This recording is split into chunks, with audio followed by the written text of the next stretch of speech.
क्या कोई संत केवल भगवान को पुकारकर किसी असाध्य रोगी का जीवन बचा सकता है? आज मैं आपको एक ऐसा संस्मरण सुनाने जा रहा हूँ जिस पर विश्वास करना आसान नहीं, लेकिन यह घटना राधा बाबा जी के जीवन से जुड़ी बताई जाती है। आइए इस अद्भुत कथा को सुनते हैं। गीता वाटिका, गोरखपुर। यह वही स्थान था जहाँ प्रतिदिन सैकड़ों लोग पूज्य राधा बाबा जी के दर्शन करने आया करते थे। उन्हीं आने वालों में से एक का नाम था श्री सीताराम जी जालान।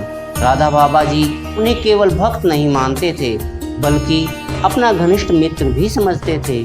प्रेम से उन्हें मित्र कहकर पुकारते थे। लेकिन एक दिन राधा बाबा जी ने देखा कि उनका मित्र कई दिनों से दर्शन के लिए नहीं आया। उन्होंने पास बैठे एक सेवक से पूछा, अरे हमारा मित्र कई दिनों से दिखाई नहीं दिया है, कहाँ है वह? जो उत्तर मिला उसने वहाँ बैठे सभी लोगों को स्तब्ध कर दिया। सेवक ने कहा, बाबा उन्हें एक प्राणघातक रोग हो गया है, डॉक्टरों ने भी आशा छोड़ दी है, वे अस्पताल में भर्ती है। कुछ क्षणों के लिए वातावरण बिल्कुल शांत हो गया। फिर राधा बाबा जी ने बड़े सहज स्वर में कहा, उन्हें कल किसी भी तरह यहाँ ले आओ और उनकी सारी मेडिकल रिपोर्ट भी साथ लेकर आना। अगले दिन सीताराम जी जालान बड़ी कठिनाई से आश्रम पहुँचे। उनके साथ अस्पताल की सारी रिपोर्टें भी थी। राधा बाबा जी ने मुस्कुराते हुए कहा, सुना है तुम्हें कोई बड़ा रोग हो गया है, जरा हमें भी तो दिखाओ।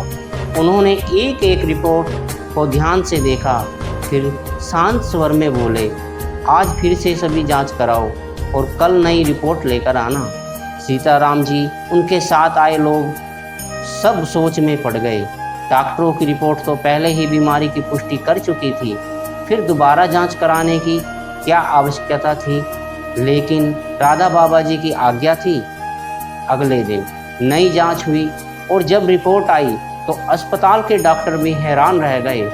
हर रिपोर्ट सामान्य थी। जिस बीमारी को कल तक प्राणघातक बताया जा रहा था, उसका कोई चिन्ह तक नहीं मिला। सीताराम जी की आंखों से आंसू बहने लगे और उन्होंने राधा बाबा जी के चरणों में सिर रख दिया और बोले, बाबा आपने मुझे नया जीवन दे दिया है। लेकिन राधा बाबा जी ने तुरंत कहा, नहीं मित्र, यह मैंने नहीं किया, यह सब मेरे आराध्य भगवान श्री कृष्ण की कृपा है। उन्हीं की शरण में सब कुछ संभव है। यही तो संतों की सबसे बड़ी पहचान होती है। वे कभी चमत्कार का श्रेय स्वयं नहीं लेते, हर कृपा का श्रेय भगवान को ही देते हैं। यह संस्मरण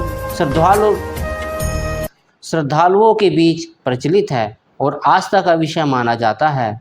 अगर आपको ऐसी संत महात्माओं की प्रेरणादायक कथाएं पसंद आती है तो हमारे चैनल अध्यात्म सरिता को अवश्य सब्सक्राइब करें, वीडियो को लाइक करें। सभी को धन्यवाद, सभी को हृदय से धन्यवाद, सभी को राम राम।